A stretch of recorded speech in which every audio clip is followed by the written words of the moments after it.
Pues venga, estábamos hablando de las reglas básicas, es decir, cómo conseguir que las explicaciones de un guía sean, digamos, lo más efectivas posibles, lo más amenas y que realmente pues la gente las disfrute, ¿no? Que no sea una paliza. Y entonces, para explicar un poquitín con detalle cómo hacer todo esto, pues empezamos a dar pues, varias de lo que llamamos las reglas básicas o el abecedario o como se quiera llamar, ¿no? Entonces, entre las muchas que vimos, pues estaba sobre todo la de ir un paso más allá de lo obvio, ¿no? Intentar buscar el efecto A en la gente, que por cierto, como está grabada la sesión anterior también, pues ahí verás la cara de Agus cuando no sé qué dijimos, hizo pues ese es el efecto A, está muy bien porque quedó filmado, ¿no? Y creo que lo dejamos en lo de las cuatro tipos de preguntas distintas que puede hacer la gente y que acordamos que ya hablaríamos de ello cuando habláramos de las dinámicas de grupo, porque hay varios aspectos que hay que considerar. ¿Vale? Entonces, si no estoy equivocado, creo que estábamos por aquí, por el amenizar las explicaciones o quizá evitar temas conflictivos, no ser taxativos, eso creo que lo vimos, ¿no? Es decir, hay veces que uno no es consciente y explica las cosas de una manera que provoca sin querer la discusión, porque cuando tú dices las cosas convencido y hay alguien que no piensa así, pues ya tenemos el lío montado, ¿no? Con lo cual, lo ideal es siempre pues aceptar otras opiniones, otros puntos de vista y convertirse en profesionales de evitar el enfrentamiento, ¿no? Aquello, pues, no sé, siempre que digo esto me acuerdo de aquel chiste que decía, hombre, don Genaro, ¿qué hace usted para conservarse tan joven? Dice, no discutir nunca con nadie. Dice, hombre, por eso no será. Y bueno, pues no será por eso. O sea, se trata un poco de esto, ¿no? De no buscar nunca el enfrentamiento y de alguna manera a la gente queda como muy satisfecha cuando tú nunca les dices que no a nada. Siempre hay que aceptar sus puntos de vista, sus opiniones. Y generalmente la gente cuando hace preguntas, hay veces que ya te dan la respuesta que quieren oír, ¿no? ¿Verdad que esto es así? Claro, si tú dices que no, es como un chasco. Entonces hay que darle siempre la vuelta, ¿no? De manera que, bueno, tengas esa mano izquierda, esa diplomacia que hace que puedas, pues, hacer ver que dices que sí y en el fondo estás dando la explicación que es un no, pero eso es un poco pues esa diplomacia que tenemos que tener, ¿no? Entonces, decíamos que una de las cosas que también se agradece mucho es amenizar las explicaciones, que no sean realmente un palo, ¿no? Con lo cual, claro, esto estaríamos todos de acuerdo, pero si no te digo cómo, sería demagogia pura, ¿no? Claro, hay que erradicar el hambre en el mundo, ¿vale? Todos de acuerdo, ¿vale? Pero ¿cómo lo hacemos, no? Entonces, ¿cómo un guía hace que sus explicaciones sean un tanto más amenas, un tanto más interesantes para la gente? Pues por un lado, tiene que intentar dar informaciones de probado interés para nuestro cliente. Es decir, si yo voy con estudiantes en viaje de fin de curso, pues seguramente la información de locales nocturnos, cómo ir a la playa, si hay celebraciones, este tipo de cosas tengan mayor interés para ellos, al igual que si en lugar de llevar estudiantes, pues llevo otra tipología de cliente al cual le interesan, por ejemplo, los museos o el shopping, pues claro, dar los horarios de shopping es algo que automáticamente pues capta el interés, ¿no? Con lo cual, cuando adaptamos el mensaje al auditorio y ese mensaje, digamos que tiene informaciones de probado interés, pues generalmente te escuchan mejor, ¿no? Esa es la idea. También dijimos ya en su momento que hay que adaptar el mensaje a la nacionalidad, a la extracción cultural, a la edad, en fin, a la tipología de cliente que acompañamos. Entonces, cuando tú ves de qué pie calzan los clientes, pues ya sabes más o menos qué contarles, ¿no? Al fin y al cabo, los guías tenemos como todas las cartas de la baraja en la mano y en función de lo que juguemos tiramos unas cartas u otras. Claro, cuando más cartas tienes, más fácil es jugar, ¿no? Entonces, si tú tienes mucha información, pues entonces hay grupos que son más de informaciones, digamos, sintéticas y puntuales, y hay grupos que son más de desarrollos filosóficos, ¿no? Hay grupos que a los cuales les gusta que tú hagas pues toda una exposición de, a ver, me refiero a exposiciones de pocos minutos, ¿eh? No conferencias de horas, pero sí que puedes hacer reflexiones, ¿no? Cuando tú hablas, por poner un ejemplo, ¿no? De la densidad de... Bueno, es que hay muchas opciones. Por ejemplo, a nivel estadístico, si miramos el índice de natalidad por parejas en España, es uno de los más bajos de Europa. Estamos en el 1,2 o algo así, dependiendo de la zona, ¿no? Pero la cosa va por ahí.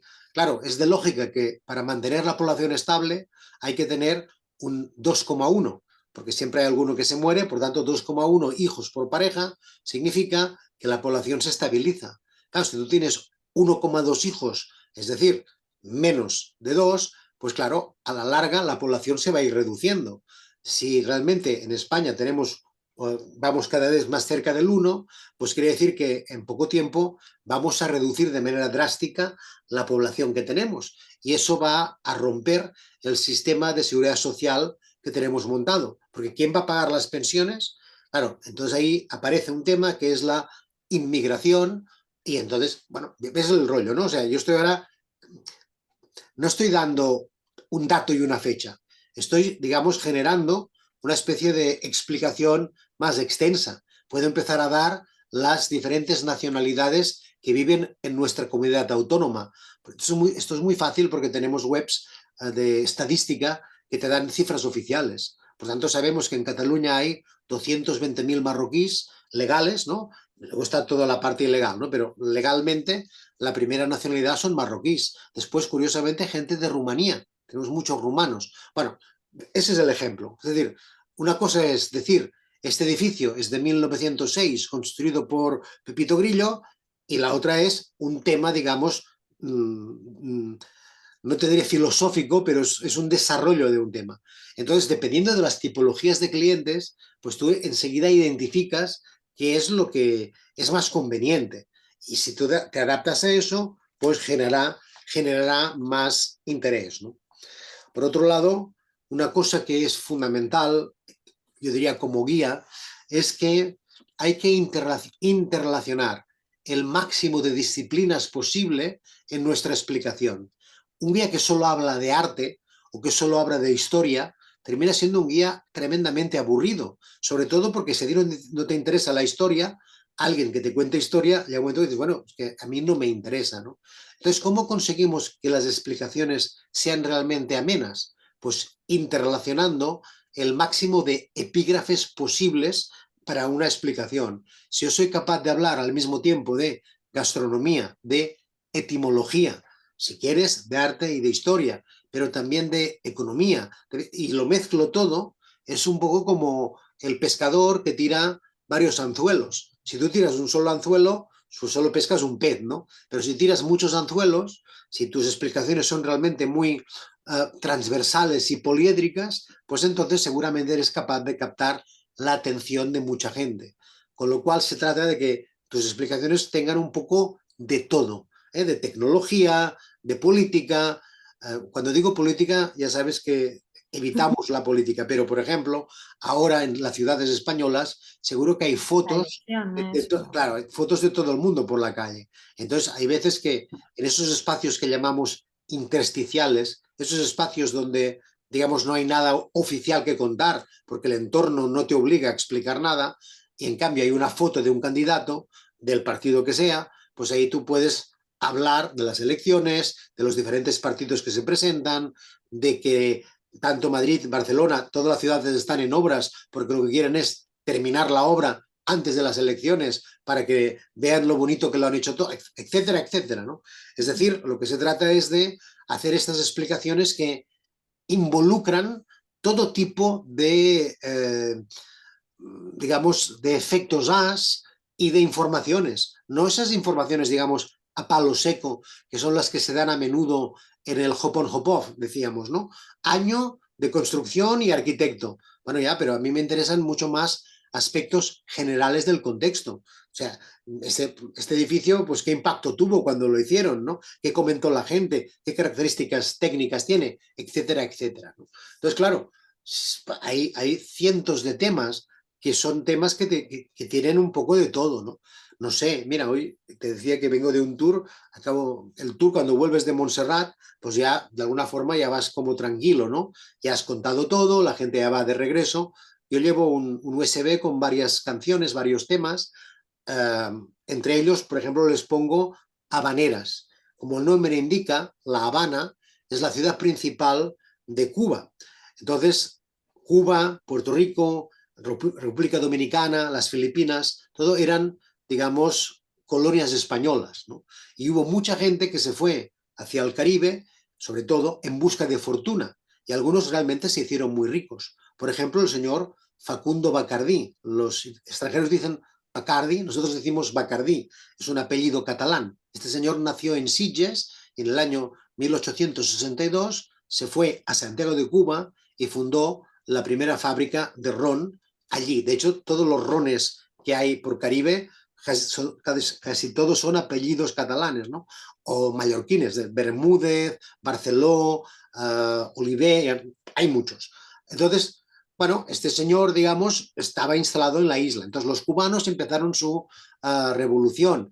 Bueno, o sea, puedo ir encadenando, ¿no? Y puedo, bueno, a esta gente le llamábamos los indianos. Cuando Cristóbal Colón llegó a América, no se dio cuenta que él pensó que había llegado a la India, no se dio cuenta que había un continente entre medio, ¿no?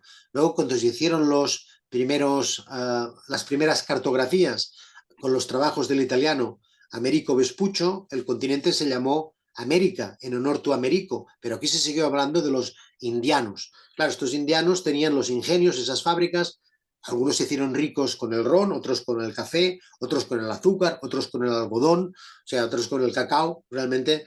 Y esta gente, bueno, cuando realmente se fue de la isla, pues regresó a la patria y regresó con mucho dinero. Entonces se construyeron unas casas muy bonitas, algunos plantaron una palmera delante como recuerdo del pasado de donde obtuvieron el dinero y se conocen con el nombre de las casas de los indianos, ¿no? Los americanos, que también es otra expresión muy local, pero básicamente indianos. Bueno, y podríamos seguir un buen rato porque acabamos solo de iniciar. Si realmente yo llevo pues gente del Caribe, pues les cuento que explotó el barco el Maine, entonces los americanos se ayudaron a los cubanos y gracias a eso consiguieron la independencia en el 1898 y entonces, bueno, pues Fidel Castro llegó desde México con el Granma, bueno, hay un diario, un periódico que se llama Granma, porque hace referencia a la Grandmother, ¿no? Que era el nombre de la barca con la cual llegó, que por cierto está expuesta en La Habana.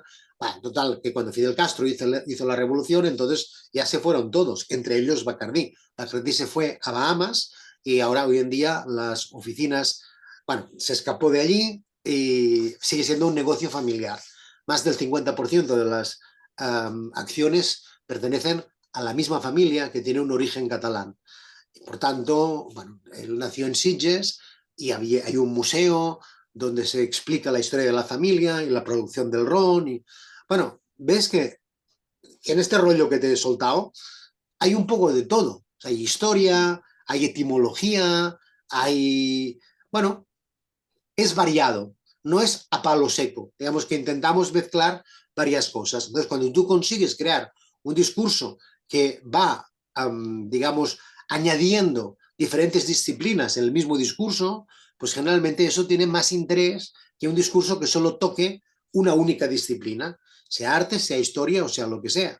Entonces, lo que hay que intentar es conseguir generar unas explicaciones que queden arregladas. Yo os decía el otro día que no somos conscientes, pero que cuando hacemos de guía, a menudo tenemos mucho efecto A, mucho, pero no somos conscientes porque nosotros lo contamos ya habitualmente. Entonces, si tú detectas o te fijas en tus explicaciones que no hay efecto A, entonces tienes que planteártelo y tienes que buscar a ver cómo consigues llenar un poco de efecto A, poner un poco de efecto A en tus explicaciones, ¿no? Eso realmente es algo importante, porque si no, tus explicaciones son un poco anodinas, o sea, no tienen demasiado interés si no hay efecto A, si no les descubres nada nuevo, entonces, hombre, quizás sean un poco aburridas, ¿no? Entonces se trata de que tú busques a ver qué encuentras, que a lo mejor no dices, pero que podrías decir, que tenga un cierto interés. Y para eso hay que ir mirando todos los temas que mencionamos el primer día, porque cualquier cosa vale. Desde el que es muy agradecido siempre es la etimología, de dónde viene tal palabra o tal expresión. Esa es muy útil, pero también la gastronomía. Por ejemplo, cuando la gente se iba a luchar para no perder las colonias, hacían un cramat, o sea, una mezcla de ron, café, canela, limón y azúcar que quemaban, y entonces cantaban habaneras. Con la habanera, el instrumento principal es la voz, ¿no? Pero hay siempre una guitarra y un acordeón. Claro, pues tú ahora, después de hacer toda una presentación de esto, les pones una habanera y por tanto la cosa, digamos, queda bastante redonda, que es lo que estamos buscando, ¿no? Entonces, bueno, se trata de intentar mezclar el máximo de epígrafes posibles en una explicación, porque eso garantiza que tenga mayor interés que si es a palo seco. Se entiende, ¿no? O sea, no hace falta que enrolle más, ¿no? ¿Tienes tú algún ejemplo que hagas tú en el tour? ¿Alguna cosa que cuentes que mezcle varias cosas a la vez? Sí, por ejemplo, se me viene a la cabeza, por ejemplo, la visita de la Catedral de Toledo por dentro, ¿no? Sí, Que bueno, pues estás viendo distintas cosas, al final es una especie de museo, ¿no? La catedral por dentro. Pues, por ejemplo, lo que son los órganos, los distintos órganos que siguen en funcionamiento, hay algo muy interesante y es que retomaron lo que son los conciertos que le llaman batalla de órganos, que se hace todos los años en octubre. Y es maravilloso porque se abre toda la catedral, se le da un uso distinto, no es para misa, y donde todos los órganos, que son 10 órganos que funcionan al mismo tiempo, pues bastante impresionante, ¿no? Entonces la gente se queda como, primero que esos órganos desde el siglo XV se sigan usando y, y después que se le dé, ¿no?, ese uso distinto, que no es simplemente lo que estás viendo, vale, aquí tenemos un órgano del siglo XV, ya está, no, para qué se usa más y bueno, la acústica que tiene la catedral y la gente le gusta bastante, o por ejemplo hay un balcón dentro, que es el balcón donde solía salir Isabel la Católica, que los reyes se quedaban allí, se hospedaban en la catedral, por qué se hospedaban allí. Entonces no es simplemente, vale, aquí tenemos el claustro y ya está, no. Salían por aquí, no se mezclaban con el resto de la gente, tal. Entonces, bueno, ir un poquito más allá, ¿no? Como tú dices, buscar otros usos de lo que estás viendo y no es simplemente describir, tenemos esto del siglo tal y está hecho con estos materiales, ¿no? Porque entonces es exacto. muy aburrido. La gente dice, pues vale, ok, ya también lo estoy viendo yo, ¿no? No, ahora que hablas de los órganos, también, por ejemplo, uh, no digo que haya que hacerlo, simplemente es una idea, ¿no? Pues ya que hablas de esto, pues de explicarles la diferencia entre organista y organero, porque uno es el que fabrica los órganos y otro es el que los toca, ¿no? El músico que los toca. Por lo tanto, se confunde muy a menudo la palabra organista cuando se quiere decir organero.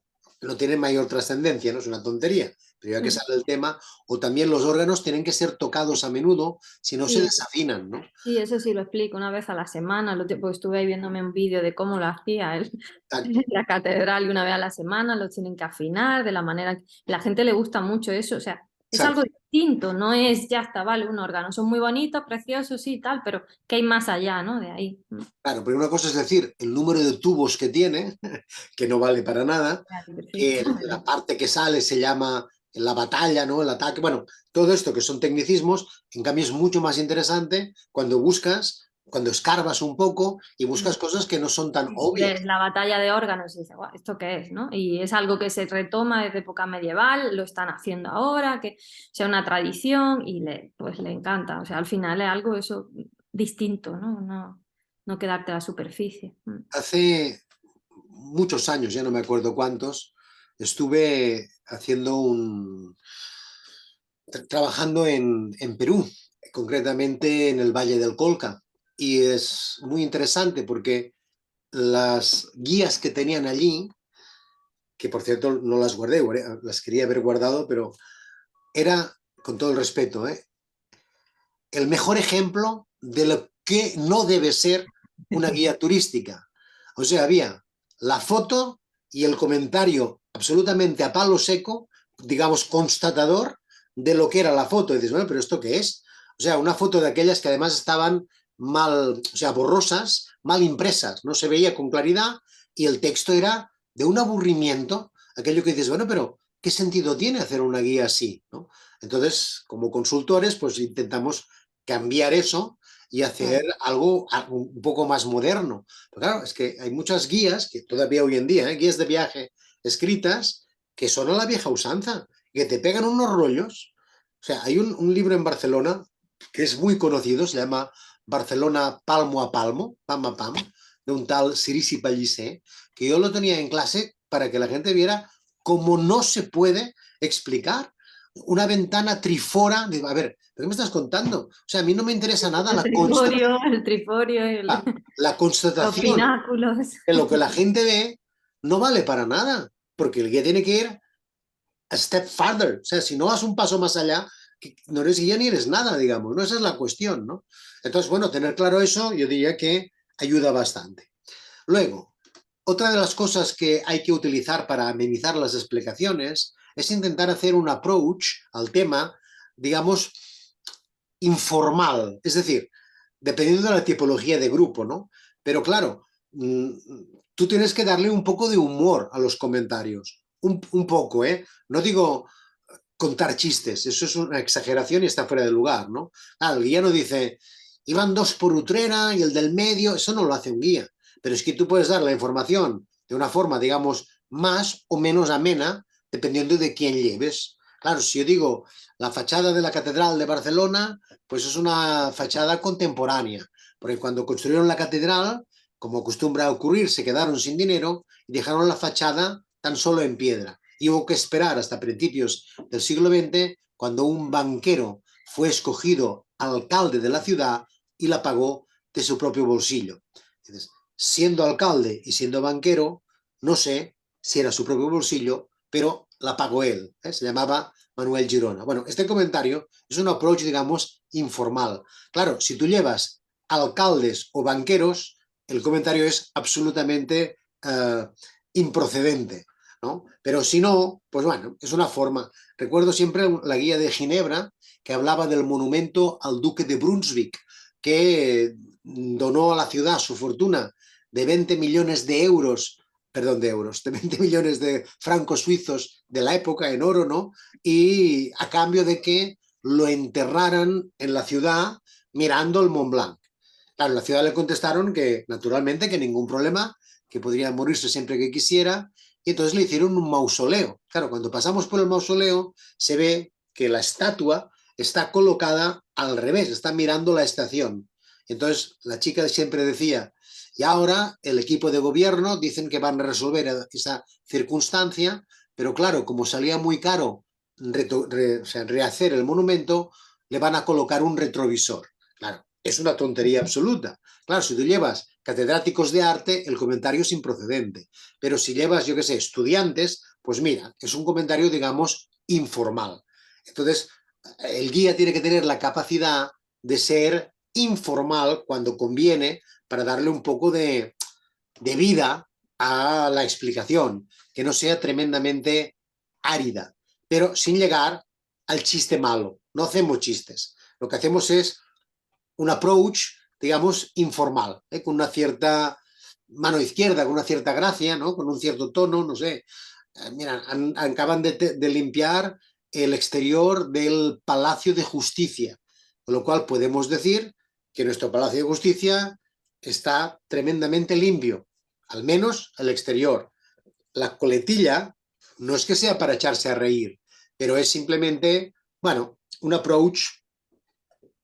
Yo siempre les cuento que Gaudí, por ejemplo, la gente se lo imagina como muy religioso, pero cuando era joven no tenía nada de religioso, ¿no? Incluso tenía su novia, la Pepeta Moreu, y que le pidió para casarse incluso el Gaudí a ella, ¿no?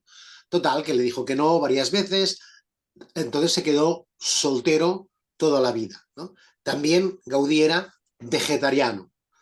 Claro, si añades, bueno, ser vegetariano no tiene nada que ver con ser soltero, pues es un approach, digamos, no te diré hilarante, que no lo es, pero es un comentario, digamos, jocoso, por decir algo, ¿no? Es una cosa que no es tremendamente formal o seria.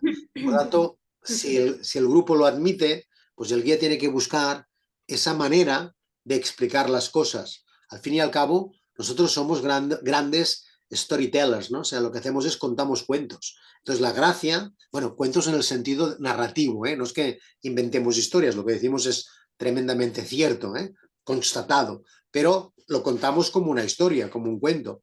Entonces, se trata de que el cuento sea divertido, sí más no, ¿no? Que tenga un cierto interés, que no sea un rollo patatero, pues si no la gente deja de escuchar, ¿no?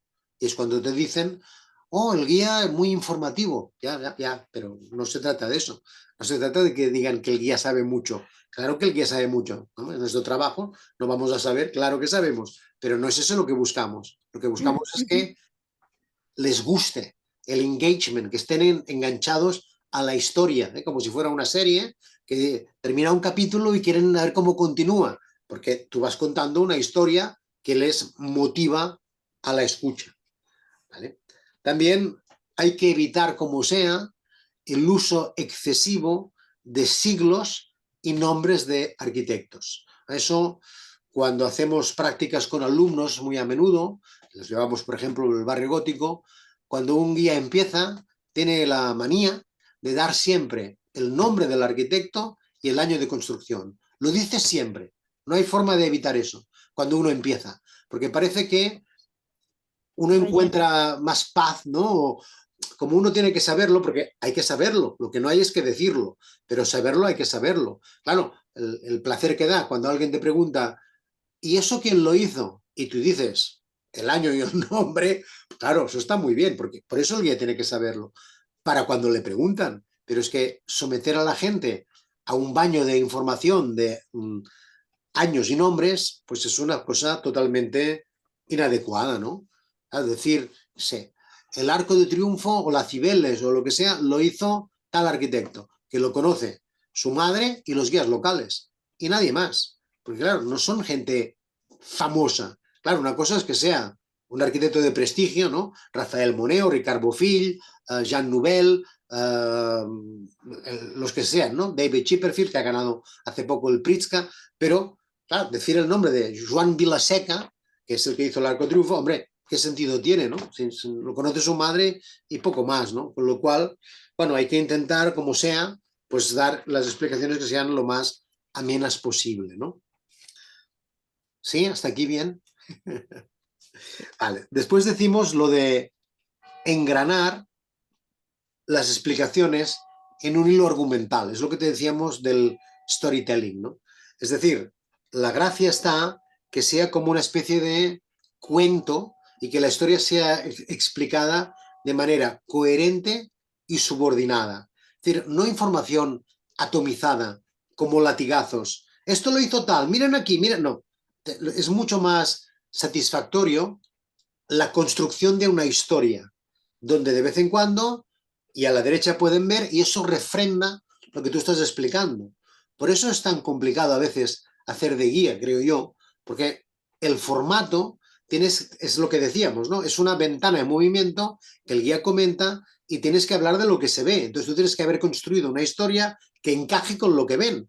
Pues claro, si a ti te da igual lo que ven y hablas en abstracto, con la retórica de la cátedra, digamos, eso lo puede hacer cualquiera. Viene un profesor y es capaz de dar una clase en el bus sentado o donde sea. Pero claro, eso no es el trabajo del guía. Nuestro trabajo es comentar lo que se ve. Y la gracia es hacerlo como si fuera un cuento, como si fuera una historia. Por eso tú tienes que conocer muy bien la ciudad y los semáforos y todo para que te cuadre, para cuadrar la explicación con lo que ven. Eso es realmente importante. Y eso es muy satisfactorio ir de lo general a lo específico. Claro, si voy a hablarles, no sé, de la Casa Batlló, pues claro, yo tengo que empezar por la revolución industrial, que es la que genera una clase social llamada la burguesía, que es la que contratará a arquitectos de prestigio, para, etcétera, etcétera. Pero siempre es de lo general a lo específico. Nunca, miren a la izquierda. Hombre, no, hay que hacer la introducción, ¿no? Para que la gente entienda. Después, aquí dice explicar aspectos generales del contexto. Es decir, yo creo que esto es fundamental y que los guías que no respetan esta norma, bueno, todas son importantes, ¿no? Pero los que no respetan esta norma acaban siendo un poco plastas, ¿no? Recuerdo aquel guía de París que os comentaba, el del Danton, que también decía, la Torre Eiffel tiene no sé cuántos remaches, decía. Bueno, eso que, o sea, es como si yo te digo, Yo he escuchado kilos de pintura, sí, sí, los remaches, no sé cuánto más. Y es son como, cosas que no aportan nada. Es como si sí, yo te dijera, eh, por la Cibeles salen tantos litros de agua cada día. ¿No es mucho más interesante decir que hay dos plazas y en una celebra el Real Madrid las ligas, ¿no? O las victorias, y en la otra, Neptuno creo que es, ¿no? Celebra el Neptuno, el Athletic y el el Athletic, ¿no? No, Cibeles. pues, esos son aspectos generales del contexto. Ese tiene mucho más interés que no los litros de agua que salgan por la O fuente. lo que hay debajo de las Cibeles, que es el Banco de España, la Cámara, eh, bueno, la Cámara, ¿no? Secreta del Banco de Los que España, han visto a la Casa la de serie. Papel, ¿no? Que se inunda Ahí la sí, sí, cámara sí. acorazada. Además, es muy conocido, o sea, ahí yo lo conecto, por ejemplo, cuando vamos de Pano, o que se usaba la fuente para los aguadores. Antes iban ahí a coger el agua en Madrid y se la llevaban a la ciudad, pero los litros de agua por segundo, por mí, es que eso no sirve para nada, es que eso Es una no... estupidez absoluta, pero te garantizo que hay guías que lo hacen, ¿eh? O Sí. sea, te lo garantizo, yo los he escuchado, ¿eh? Entonces, dices, bueno, pero ¿eso qué sentido tiene, no? Es como la fuente de Canaletas. La fuente de Canaletas es donde cuando te encuentras con alguien en el centro, te das cita en Canaletas, te encuentras, es el punto de encuentro, el meeting point para la gente de la ciudad. Siempre hay gente esperando a otros porque has quedado en Canaletas. Bueno, pues eso es mucho más interesante que lo que pesa la fuente o si está hecha de hierro fundido y el año en que se hizo. Es que es mucho más interesante para cualquier visitante aspectos generales del contexto que no la información de las guías baratas estas de mala calidad, que lo que hacen es dar la información esta que no le interesa a nadie. Es que no le interesa ni al que la escribe. Es decir, si tú eres archivero, a lo mejor sí que te puede interesar tener según qué libro, que te diga exactamente en qué año se hizo, tal. Pero es que eso es lo de menos. Lo que interesa es el por qué se hizo, de qué manera se hizo, etcétera, no el año. ¿Me explico? Entonces, hay que ser muy cuidadoso en no caer en esta manera de trabajar que realmente es, bueno, no, para mí no es la adecuada. Y la guía son, los clientes son guías, perdón, los clientes son víctimas del guía enciclopedia, ¿no? Son víctimas de alguien que lo que hace son exhibiciones de memoria que no sirven para nada.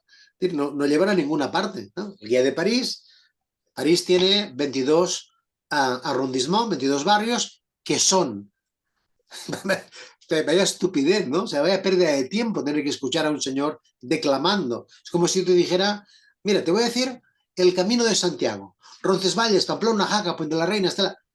Pero ¿esto qué es? O sea, ¿qué es? Una exhibición de memoria, ¿no? Porque no me dices también las preposiciones, a, ante, cabe, bajo, con... No, entonces el guía es otra cosa. O sea, el guía es alguien que construye discurso.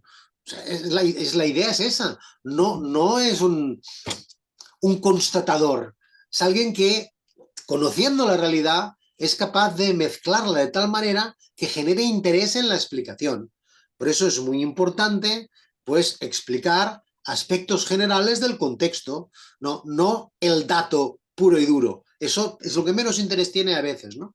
Entonces tú eres capaz, pues, de darles una visión de qué es aquello, ¿no? O de la importancia que puede tener, yo qué sé, el Bernabéu para Madrid o el Barça para Barcelona.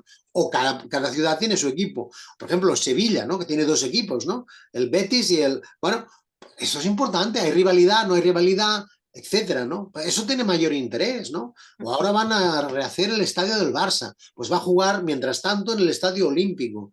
El español seguramente bajará a segunda, seguramente. Hay una cierta rivalidad entre el Barça y el español. Bueno, todo esto que son cosas, digamos, que sabemos los que vivimos aquí, para un extranjero tiene mucho más interés que saber que en el campo del Barça caben casi 100.000 espectadores y en el del español, pues 50.000. Hombre, sí, no digo que no haya que saberlo, ¿eh? Pero verdad que no tiene mayor interés, creo yo. Es mucho más interesante pues saber otras cosas, ¿no? Bueno, yo creo que se entiende, ¿no? Lo de explicar aspectos generales del contexto, ¿vale? Y luego hay otra norma, otra regla, que dice que se supeditará la veracidad a la comprensibilidad. ¿Qué quiere decir? Que es más importante que te entiendan que no que sea estrictamente cierto. Porque hay veces que la verdad, digamos, no es absoluto. didáctica. Ujú. Entonces, ¿qué sentido tiene? Intentar que entiendan exactamente en su grado máximo de pureza, no, eso no, tiene, no va a ningún lado. Entonces, lo que tratamos es de simplificar. No estamos en la universidad, no somos doctores. Hay que hacerlo fácil para que la gente lo entienda. Entonces, cuando yo les digo, esto es gótico catalán, pues tengo que poner la postilla y decir, es un gótico, dado que aquí no nieva y aquí llueve muy poco, pues no tenemos esos campanarios apuntados que hay en el norte de Europa. Por tanto, nuestro gótico es mucho más horizontal. Ya está explicado. O sea, no hace falta dar una clase sobre el arte gótico. Y has hecho un comentario y con eso pues ya te han entendido, ¿no? Aquí tenemos, por ejemplo, esa figurita que se ponen los belenes, que se llama el cagané, que no sé si lo conocéis. Sí, Bueno, sí. claro, cuando los turistas ven una estatua de esas, claro, todo el mundo pregunta, ¿esto qué es, no? Claro, ¿cuánto rato crees que tienes para explicarles la Cataluña escatológica del siglo? No, hay que hacerlo rápido, ¿no? Pues mira, esto es un señor que iba a adorar al niño Jesús, le dio un apretón y lo inmortalizaron en esta posición. Y hoy en día, pues representamos futbolistas, políticos, personajes famosos. Y a los niños les hace mucha gracia colocar un cagané en el Belén. Pues ya está explicado. Son 30 segundos, no es una conferencia. Entonces, es absolutamente cierto. Hombre, no es mentira del todo, digamos, se podría explicar más complicadamente, pero lo que no buscamos es la complejidad, buscamos lo contrario, la simplicidad. Por tanto, se trata de que lo entiendan, no se trata de que sea totalmente cierto. No sé, no os pasa, no te pasa a veces que lees, yo qué sé, llevas 4 páginas y dices, es que todavía no ha dicho nada. Estoy hasta las narices de leer paja. O sea, todo esto a mí no me sirve para nada. Yo quiero algo que tenga un sentido, ¿no? Y hay guías que son igual, que llevan horas hablando y no han dicho nada. Que yo digo, oye, ¿quieres decir algo interesante? ¿Quieres decir algo que aporte algo? Que ya estoy harto de escucharte hablar. Estoy exagerando, ¿eh? Pero porque hay guías que no tienen contenido, no tienen substancia. Entonces, bueno, a lo mejor se pueden excusar diciendo, no, es que yo lo que explico es tremendamente cierto, ¿vale? Pero si es cierto y no es interesante, no hace falta que me lo expliques. O sea, busco cosas que tengan un cierto interés y, por Ujú. tanto, se supeditará la veracidad a la comprensibilidad, ¿no? Y es más importante entenderlo que no que sea estrictamente cierto. Lo cual no quiere decir que mintamos como bellacos, no mentimos, pero hay veces que decimos verdades a medias o no explicamos todo. Claro, si tú quieres explicar, yo qué sé, los motivos de la guerra de la independencia, pues puedes estar 4 días. Entonces, lo que tienes que decir son cosas tremendamente simples, ¿no? Entran por los Pirineos, hablan con el rey, le dicen, vamos para Portugal, queremos controlar la costa que mira hacia Inglaterra y cuando conquistemos Portugal, tú nos das, yo te doy un trozo de Portugal, tú nos das Cataluña a cambio. Ya está explicada, o sea, ya está entendido. No hace falta entrar en los pormenores. ¿Me explico? Es decir, se trata de que alguien que no tiene ni idea de lo que era la guerra de sucesión, la guerra del francés, pues de repente, ya ha entendido por qué hay guerra y por qué vienen, ¿no? Y entonces cuando entran por los Pirineos, they change the deal, ¿no? Cambian el acuerdo y empiezan a conquistar España. Cuando España se da cuenta, pues empieza la guerra de la independencia. Guerra que ganamos porque tenemos 4 idiomas, pero ninguno de ellos es francés. Ya está explicado. O sea, no hace falta más rollo que esto, ¿no? Porque Ujú. somos guías, insisto, no somos profesores. Es diferente, es un formato distinto. No somos ni tan solo catedráticos de nada, que tendríamos que ser muy precisos en las explicaciones. Nadie nos pide precisión. Lo que nos piden es comprensibilidad, que te entiendan, que la gente sea capaz de comprender aquello que tú estás explicando. ¿Vale? Después decimos, adaptaremos el mensaje al auditorio y a la circunstancia. Digamos, no es lo mismo si llueve que si hace sol. Claro, si tú estás en un ambiente primaveral, la mar de cómodo, de temperatura y de todo, pues puedes explayarte en las explicaciones de la fachada o de lo que tú quieras. Pero si está ya empezando a chispear, está casi lloviendo y tal, oye, pues vete, y hay mucho viento, vete cortando, venga rápido, vámonos de aquí, que no toca, ¿no? Entonces hay que saber adaptar tus explicaciones a la circunstancia, ¿no? A la circunstancia, al auditorio. Hay auditorios que no les interesa para nada tu explicación magnífica basada en la historia. Para ellos no tienen ningún interés, ellos lo que quieren es tomar cerveza. Bueno, pues si tú es capaz de entender eso, no hagas aquel guía que se hace el ofendido porque no le escuchan. Por amor, no, hombre, no, corta el rollo y vamos a la cerveza, que es lo que quieren, ¿no? O sea, vamos digamos, ser receptivos a la manera de ser del auditorio que acompañamos. Esa es la idea principal. Uh, hay guías que tienen la tendencia a contar siempre lo mismo, pero hay veces que tienen 10 minutos y hay veces que tienen 5. Claro, cuando tienen 5, tienen tendencia a contar lo mismo que contaban que cuando tenían 10. Entonces, ¿qué pasa? Que la velocidad de exposición es brutal y la insatisfacción que genera en el cliente también es muy alta, porque ven que quieres explicar mucho y que no hay tiempo. Entonces, empiezas a acelerarte y generas insatisfacción en lugar de generar satisfacción. Entonces, lo que hay que hacer es cortar o recorrido o, de lo que estoy hablando, contenidos. Cuenta la mitad. No cuentes lo que cuentas siempre. Hoy toca la mitad. Y tú tienes que estar preparado para saber qué mitad es la más importante. Claro, tú puedes hacer una disertación. Tú puedes, claro, en las excursiones que hacéis a Toledo, a Segovia, donde sea, claro, tú puedes estar hablando, yo diría casi, vamos, el doble de lo que hablas normalmente, fácilmente, ¿vale? Pero hay veces que tienes la mitad del tiempo. Entonces lo que no puedes pretender es decir todo lo que dices normalmente en la mitad de tiempo. Hay que saber qué es lo importante de lo que dices y ser capaz de tener ese registro, digamos, más rápido, ¿no?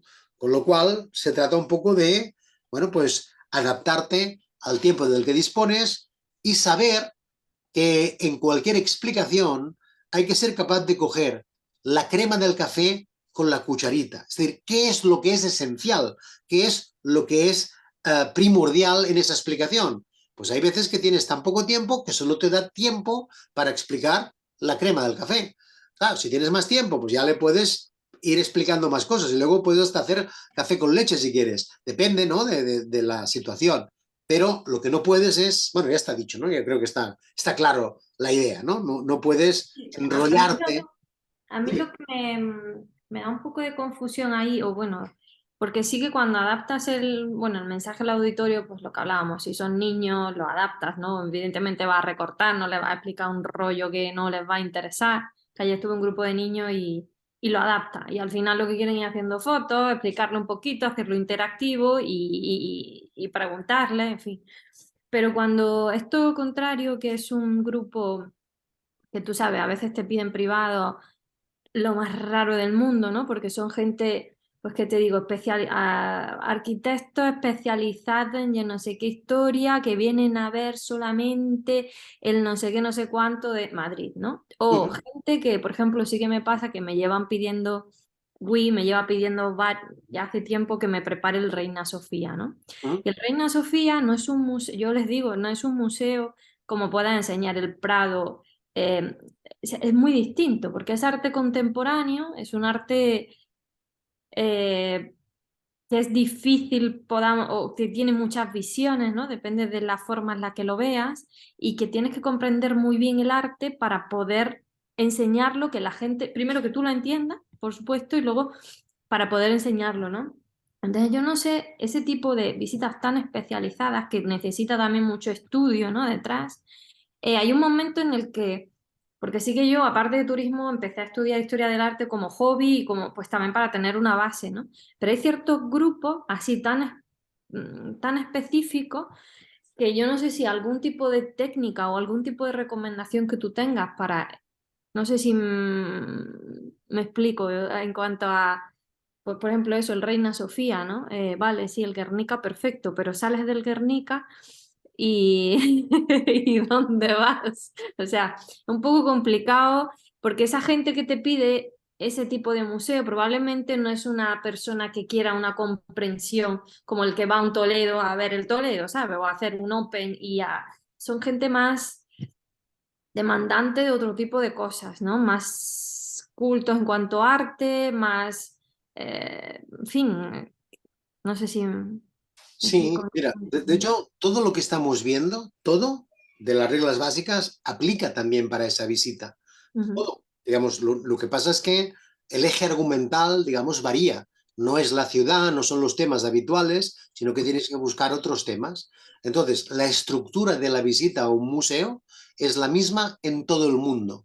Digamos, lo que comentaremos ahora, ya que lo preguntas, pues es una cosa que aplica para cualquier museo, para el Reina Sofía, pero también para el Museo de Pérgamo en Berlín. Es decir, es lo mismo. Generalmente es cuando tú empiezas la visita, pues necesariamente puedes hacer, cuando es un museo que es monotemático, de un solo autor, digamos, Fundación Miró, Museo Picasso, etcétera, es una cosa. Cuando tienes un museo de arte contemporáneo, tienes muchos artistas. Entonces, la cosa que hay que saber es la biografía de los más importantes y empezar por ahí. O sea, cuando yo voy a enseñarles por ejemplo, has mencionado el Guernica, pues no empiezo hablando del Guernica, empiezo hablando de Pablo Picasso. Entonces les explico que nace en Málaga en 1881, que los años de formación los hace en Barcelona, que su padre, bueno, no me enrollo, ¿eh? Pero les cuento la vida de Picasso. Y una vez he contado la vida del artista, sea Picasso o sea el que sea, entonces coloco ese cuadro en el momento en que se hace el cuadro. O sea, a qué momento corresponde. Claro, en este caso, pues tenemos el Guernica en este caso corresponde pues al momento de la guerra civil, ¿no? Entonces, ¿qué edad tenía el artista cuando lo pintó? Porque claro, la gente siempre tiene tendencia a decir, esto es del año 1936, vale, pero eso a mí no me sirve. Si Picasso nace en 1881, yo hago la diferencia y digo, tenía tal edad cuando hice este cuadro, ¿no? Entonces, les cuento también, y eso se hace siempre igual, el contexto del cuadro. Claro, la gente tiene que saber que aquí ha habido una guerra civil, ¿no? ¿Y por qué hubo una guerra civil? Entonces, cuando ya has contado todo, has dado contexto, que es un poco la idea, ¿no? Cuando das contexto, entonces colocas la obra y la empiezas a comentar.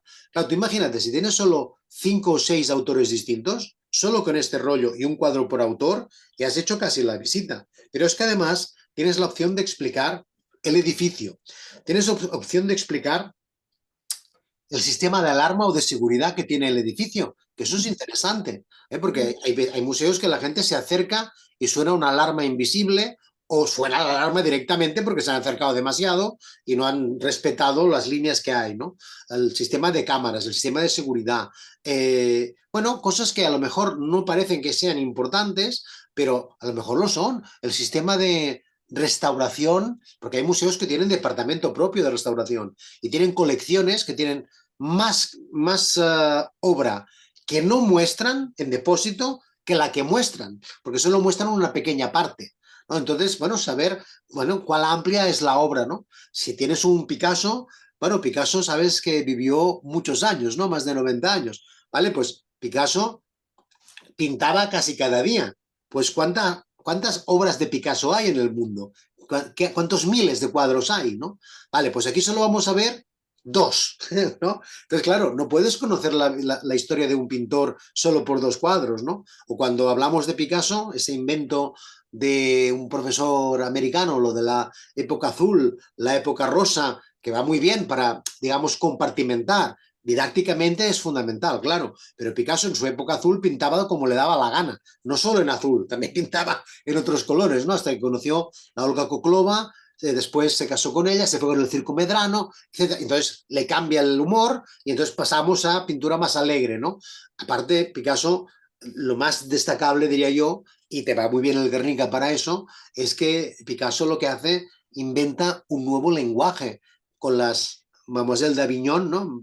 Barcelona, calle Aviñón, no, la gente se imagina que es de la ciudad de Aviñón. No, no, es de la calle Aviñón, donde estaban los prostíbulos de Barcelona, ahí es donde pintan las señoritas de la calle Aviñón, y entonces coge una imagen y la representa desde un lado, desde el otro, y ahí es donde nace el cubismo, junto con Break, ¿no? Bueno, Pues el hecho del nacimiento del cubismo es fundamental, porque además el Guernica es un cuadro que pertenece a esa, digamos, visión de la realidad sesgada por ese nuevo estilo, por esa nueva expresión. Picasso decía, yo no busco, yo encuentro, y es verdad, él es capaz de generar, pues, un nuevo lenguaje. Así como Dalí, por ejemplo, que todos conocen, es un notario de la realidad, Dalí es absolutamente preciso, pero no crea un nuevo lenguaje. O sea, el que crea un lenguaje expresivo es Picasso. Vale, pues fíjate todo este rollo así, pero Sí, la más o comparación. menos ordenado, te va llevando a otros pintores, si hay obra de otros, porque igual hay algún Dalí también, ¿no? En el...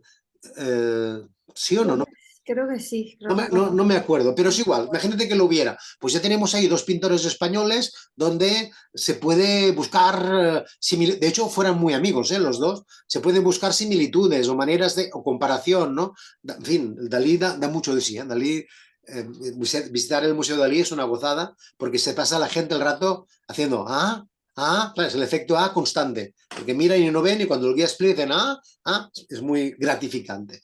Pero bueno, digamos, la estructura de la visita a un museo no es tanto el conocimiento profundo del arte, que nunca está de más, pero es la capacidad de explicar con palabras simples conceptos.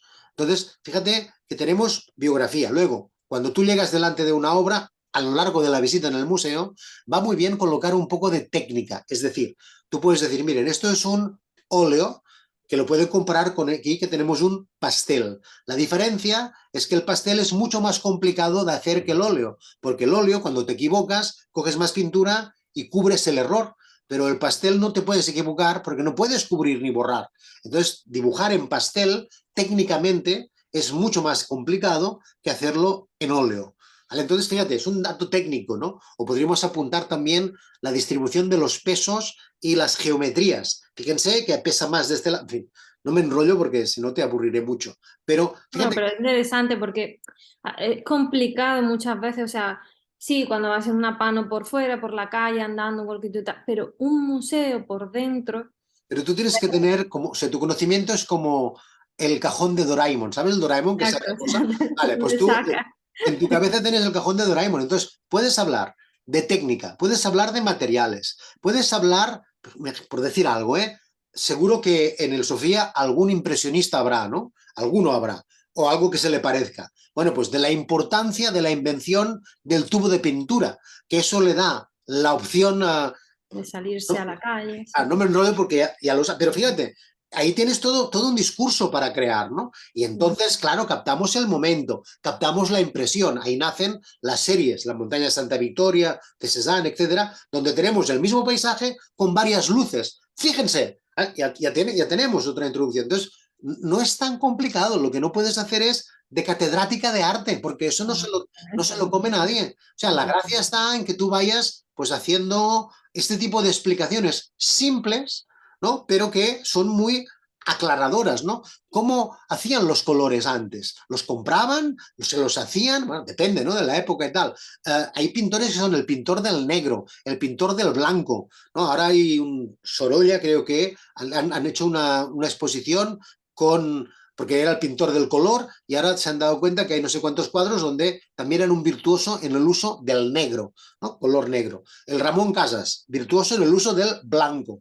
Pero sobre todo, resumiendo, biografías. La biografía es fantástica porque te da opción a hablar de aquel pintor y generar en la gente una imagen de cómo es ese pintor. O sea, que si está al medio loco, si era un fracasado, si en vida tuvo éxito o no tuvo, etcétera, ¿no? Entonces, la biografía es fundamental. Colocar el cuadro en la biografía. Ese cuadro es producto de lo que tú has contado y la edad que tenía. Luego, técnica pictórica. Fíjate que el Guernica es un blanco y negro, ¿no? Por ejemplo, para incrementar la tristeza, etc. Bueno, técnica, el óleo o pastel o lo que sea, o acuarela o la técnica que utilice, o carboncillo o lo que sea. Luego, el edificio, no hay que olvidarlo. ¿Cuántas salas tiene? ¿Cuántas colecciones? ¿Cuántos pintores? Solo con esa información. sí, o de dónde viene la colección tammen muchas veces Exacto, el es origen, ¿no? importante. En el Prado, por ejemplo, es muy importante ¿No? las O, colecciones o quién las compraba, ¿no? La imagen de la mujer ahí en la colección también es muy importante, ¿no? La imagen de pintora también. O sea, tú necesitas sentarte un rato sola, digamos, y ordenar el discurso. Mm. Porque el problema que tú tenías no lo tienes. Tú crees que tú no tienes discurso y no es verdad. Con lo que sabes, sin prepararte nada de ese museo. O sea, vamos ahora a cualquier museo del mundo, no sabemos lo que hay dentro, ¿eh? Y entramos y tenemos que explicar la sala. Y yo estoy convencido que somos capaces de hacer una explicación casi brillante de lo que hay. ¿Por qué? Por las tablas. Porque tú eres capaz de hacer todo, generar toda un discurso que al final se concreta con esa obra de la cual tú lees la cartela informativa que te dice el año y el título y ves lo que es, y eso tú lo colocas en tu discurso a tu manera y queda como que eres un especialista de eso, cuando tú no tenías ni idea. Pero ¿qué más da? No, si yo entro y veo las puertas de Babilonia, por decir algo, en el de Pérgamo que antes he mencionado, o entro en el Louvre y veo la Victoria de Samotracia o lo que sea, ¿no? Pues ahí yo, venga, tiro, ¿no? Escultura clásica, fíjense, ¿no? Se hacían los moldes, en eso, por ejemplo, hoy en día es muy interesante el sistema de réplica, porque se hace una en tamaño pequeño y luego eso se pasa a piedra, como las máquinas de copiar llaves, bueno, no me enrollo, pero cada una de estas cosas, o el sistema de que hacían de poner vaselina en la cara, una pajita, entonces sacaban un molde en yeso, ¿no? Sí, Entonces, a los romanos, los muertos. exacto, el procedimiento de la cera perdida, o sea, todo lo que es técnica, Y etcétera, teniendo esa base de arte, puedes tirar de lo que quieras y más, sí. sin problema. Y sobre todo, lo que tienes que hacer es perder el complejo de ignorante. Eso es lo que hay que hacer, porque Sí, eso sí, el muchas grado de veces. exigencia de cualquier guía es demasiado alto porque se imagina que la gente, claro, ¿qué le voy a contar yo a este señor? Pues mira, le voy a contar todo, porque es que ese señor, aunque sea catedrático, no sabe ni una décima parte de lo que yo le puedo contar. De arte sabe 1000 veces más que yo, pero de lo que yo le voy a contar no sabe nada, porque si yo veo que él es especialista en no sé qué, pues yo me voy por otro lado, porque puedo hablar de muchas cosas, ¿no? El síndrome del impostor ahí es, Tienes que al menos superarlo. a mí me da muy frecuente y hasta que no hago un tour, aunque lo haga brillante la primera vez, pero luego tengo que volver a estudiar y lo voy a hacer una segunda vez. Y hay veces que es que hasta voy con los apuntes en el coche ni los miro, pero sigue siendo, hasta que ya no lo hago yo que sé cuántas veces, me sigue dando ese síndrome de impostor y es que no sé, no se me va, ¿no? Pero Aunque me eso, diga, excelente, lo ha hecho de puta madre, es que no se me va, no sé qué me pasa, ¿no? Pero eso es muy bueno, no, no creas que eso es malo, ¿eh? Eso es fantástico, porque eso te genera un estado de nervios, un Y estado de adrenalina, ya el día de y antes ya claro, estoy, vamos. es lo que hace que tú des lo mejor de ti. Cuando empieza la función, ahí sale tu personaje, ¿no? Tu alter ego que empieza a recordar lo que has preparado y hacer unas explicaciones realmente muy buenas. Claro, a ti te gustaría poder hacer ese museo como haces lo que haces habitualmente, ¿no? Si yo estoy harto de hacer, yo qué sé, la Sagrada Familia, porque la he hecho no sé cuántos miles de veces, miles, pues claro, me gustaría que cuando voy al museo, a la Fundación Tapies, que la he hecho muy pocas veces, tener la soltura que tengo en Sagrada Familia. Eso sería ideal, pero eso es imposible. Entonces, ¿es malo? No, porque cuando yo voy a la Tapias sigo poniéndome nervioso, porque claro, no me acuerdo de las cosas. Entonces yo me he tenido que preparar, tengo que mirar la chuleta el día antes, me acuerdo de las 4 fechas y después me olvido de todo y hago lo que me sale. Y entonces la gente dice, ¿a usted le gusta mucho Tapies? Eso es un gran halago, porque si supieran que a mí no me gusta nada, pero claro, yo no puedo hacer la visita diciendo, miren qué mierda hay aquí en la pared, ¿qué les parece esto? ¿No? Eso no es, porque eso no genera engagement, ¿no? Entonces yo tengo que explicarlo de forma que parezca que a mí eso me interesa, cuando no me interesa para nada el personaje. Pero claro, yo conozco su biografía bastante bien, de hecho vivía al lado de su casa durante muchos años, ¿no? Entonces lo conocía personalmente. Entonces, claro, todo eso le da mucho color a la explicación, ¿no? Entonces se trata de buscar eso, de qué le puedo hablar que les interese y que les motive y que les sorprenda. Pues ya está, pero no te preocupes por los contenidos, si es que realmente eso está en los libros. Lo que no está en los libros es la manera de explicar. Y Sí, ahí o es de donde tú haces, comunicar, de llegar, sí. claro, tú haces esa selección de contenidos y sobre todo lo que es importante es ordenar el discurso. Eso es lo fundamental. O sea, yo cuando voy claro, yo hacía años que no trabajaba, desde la pandemia cerramos la empresa, y ahora llevaba mucho tiempo, y ahora hay tal volumen de trabajo que me llaman de todas partes, oye, por favor, por favor, por favor. Claro, voy a sitios que hace muchos años que no voy, ¿no? Pero no me preocupa, ¿por qué? Porque yo ordeno el discurso, tengo un papelito que digo, aquí hablaré de esto, aquí hablaré de esto, y el tema ya me lo sé, lo único que tengo que decidir es en qué orden. Y entonces eso le da coherencia a todo. Pues cualquier museo es eso, la ordenación del discurso, qué va antes, qué va después, qué va... Y al final también va muy bien que te prepares un cierre, como si fuera, o sea, esto lo hacemos a menudo con escuelas, pero también va muy bien con turistas, que es cuando has terminado de decir, bueno, pues hoy hemos descubierto, ¿no?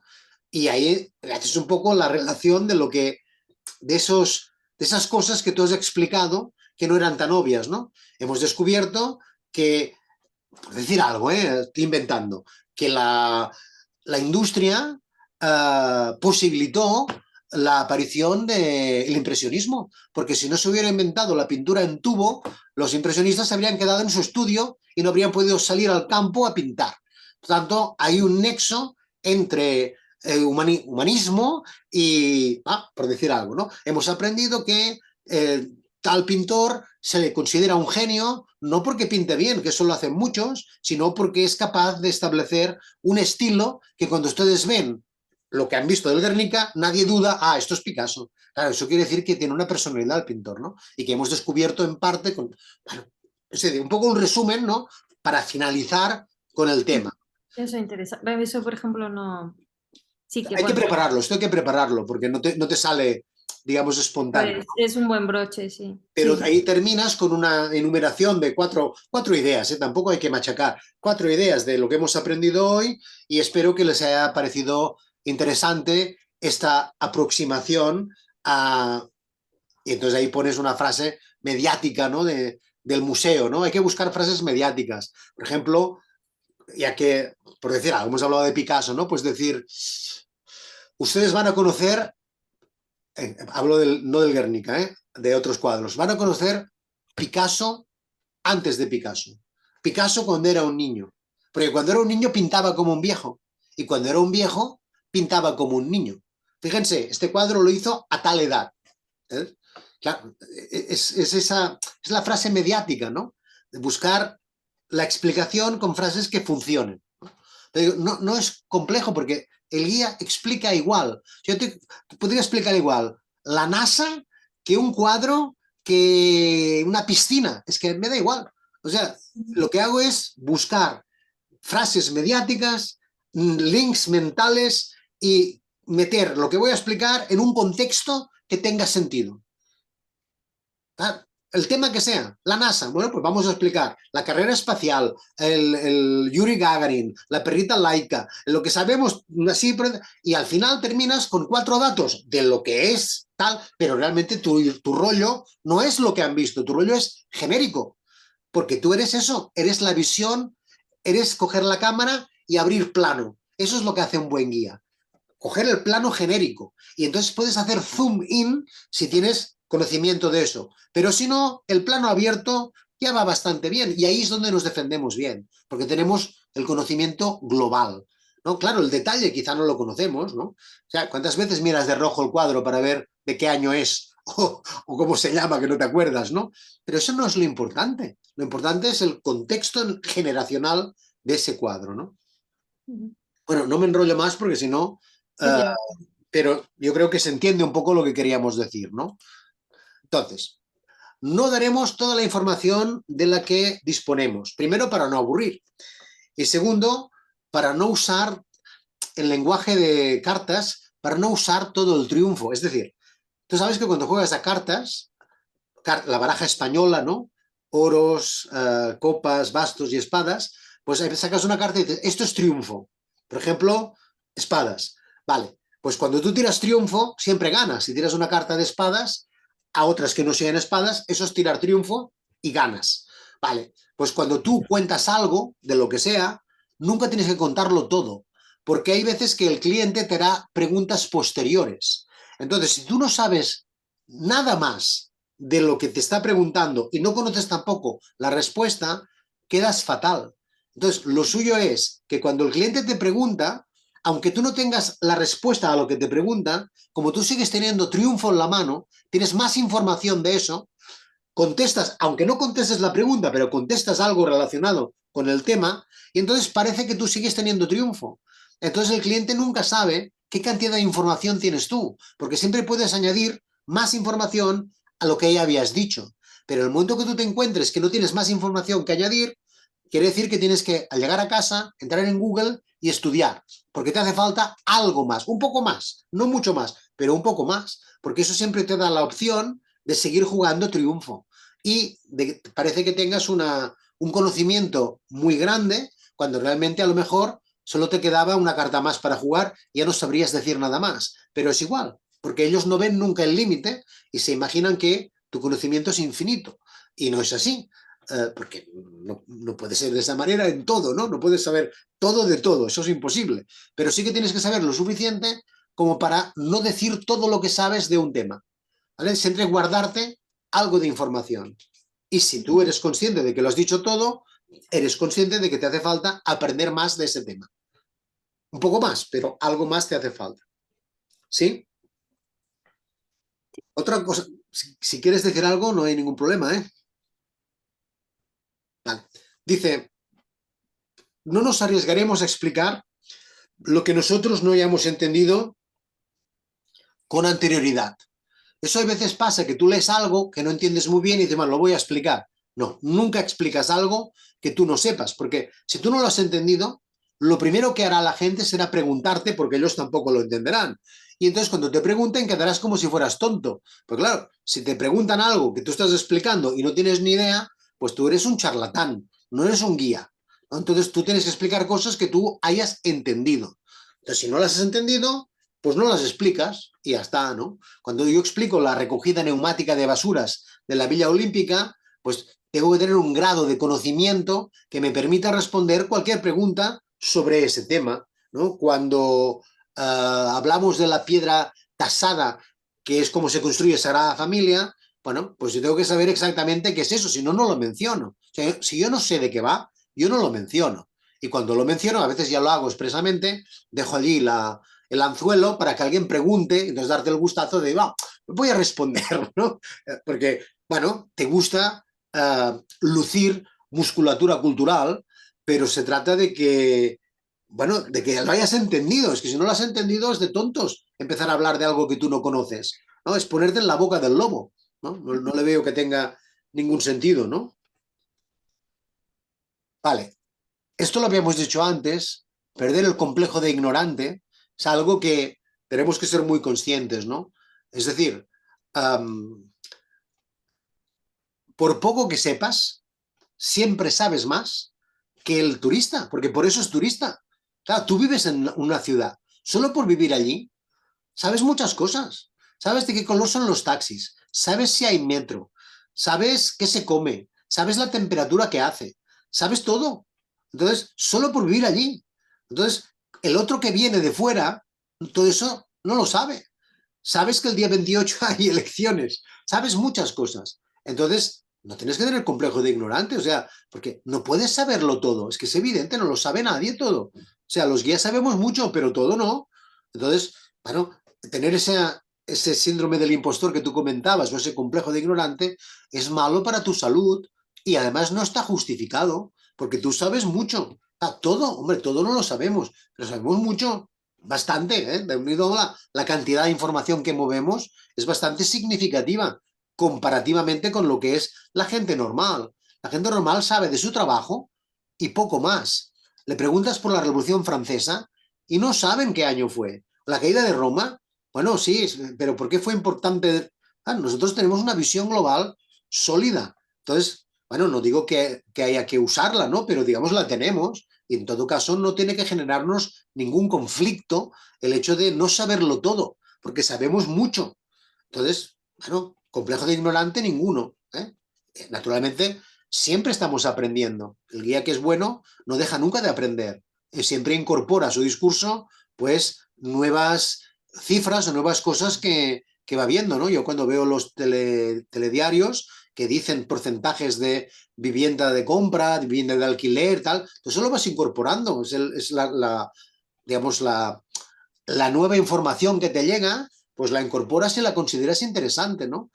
Y llegan informaciones realmente curiosas en los telediarios, pero bueno, es una cosa que es buena.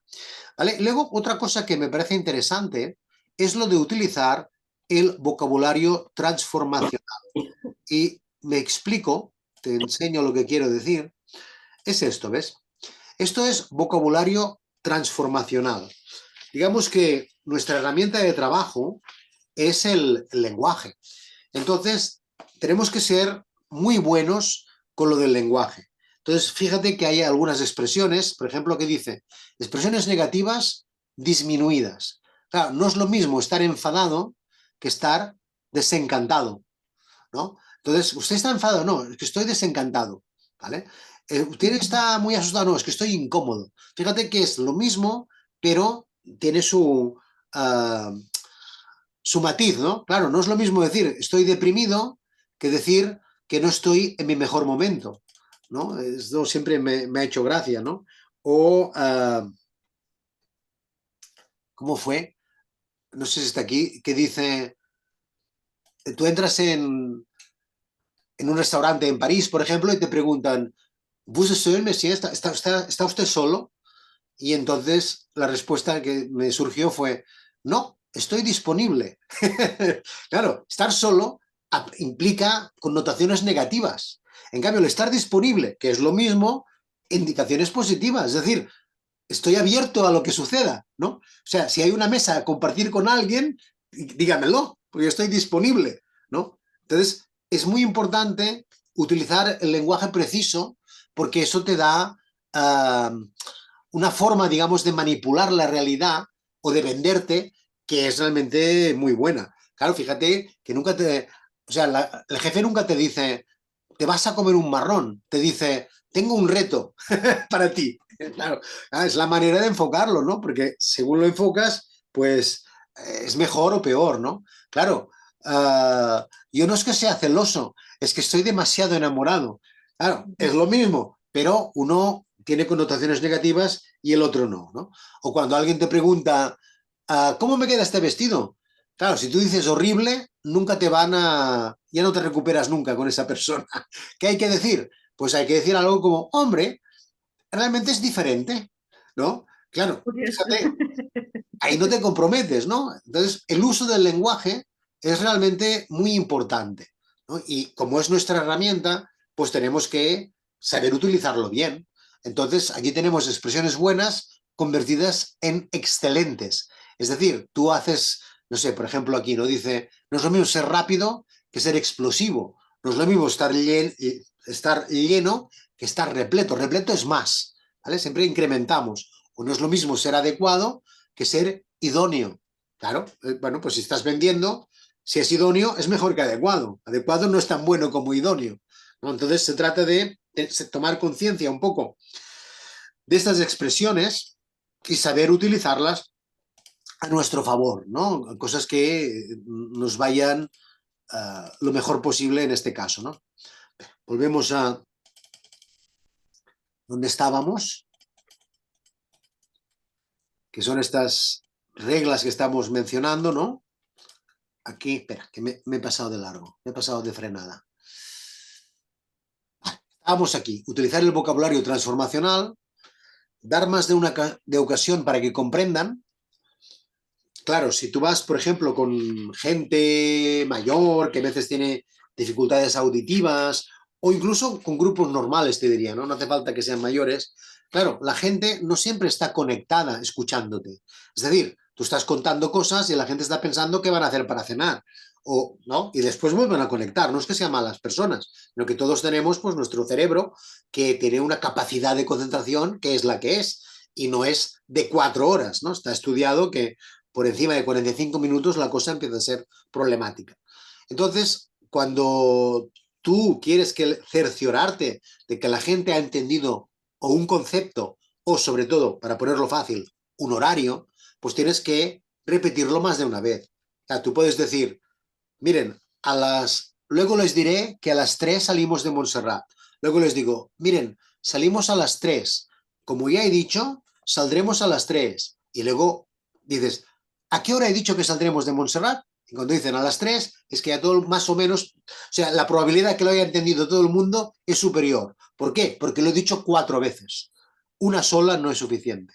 Con lo cual, me hace gracia a veces a algunos guías que les da como pánico pasar 2 veces por el mismo sitio porque a lo mejor tienen que repetir un concepto, ¿no? Y no saben decir cosas nuevas. Hombre, pero no es grave, o sea, no pasa nada por decir 2 veces la misma idea.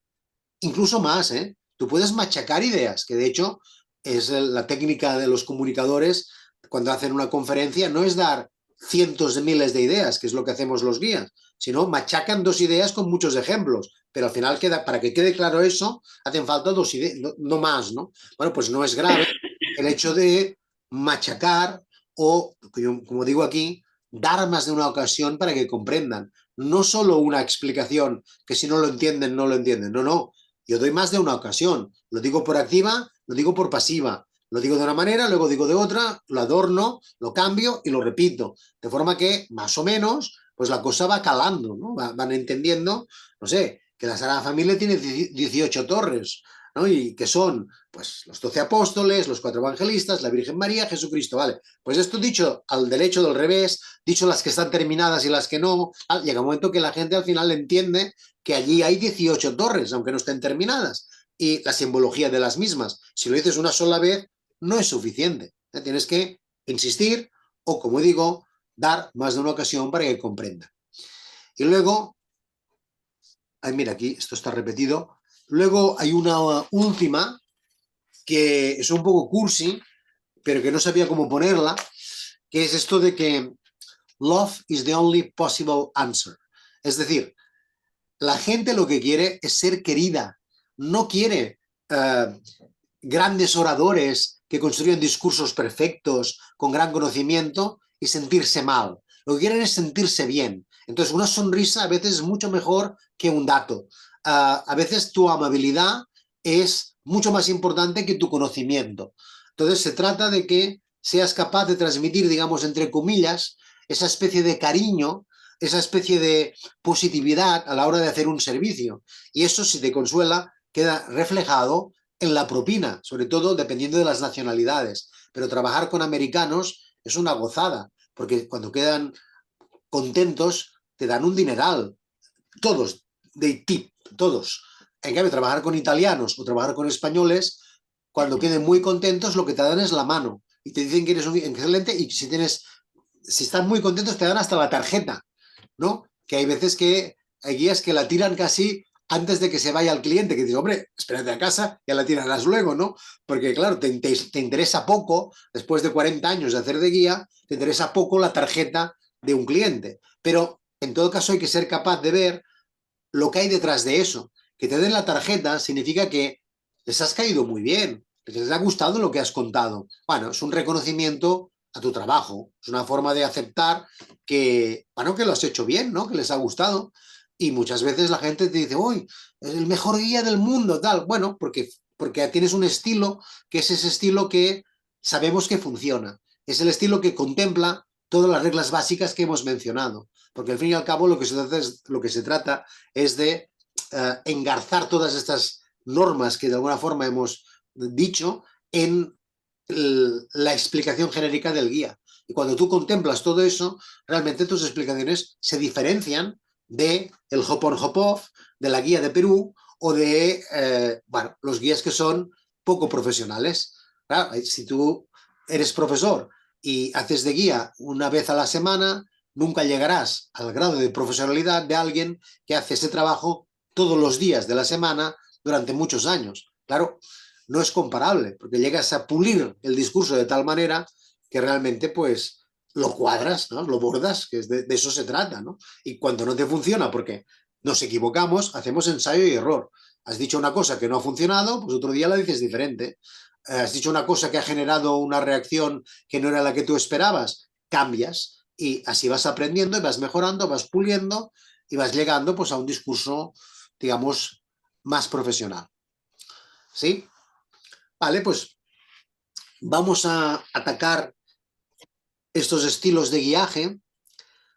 De hecho, esto es un poco, digamos, cosecha propia, ¿eh? No es que esté establecido en el mundo, pero yo creo que es bastante orientativo y dado que tú estás en el mundo de los guías, estoy seguro que cuando hablemos de los estilos te vendrá a la cabeza algún personaje, algún guía que tú conoces, porque todos, digamos, tenemos varias características, pero generalmente tenemos una que es la preponderante, una que predomina, una forma de hacer que es la nuestra.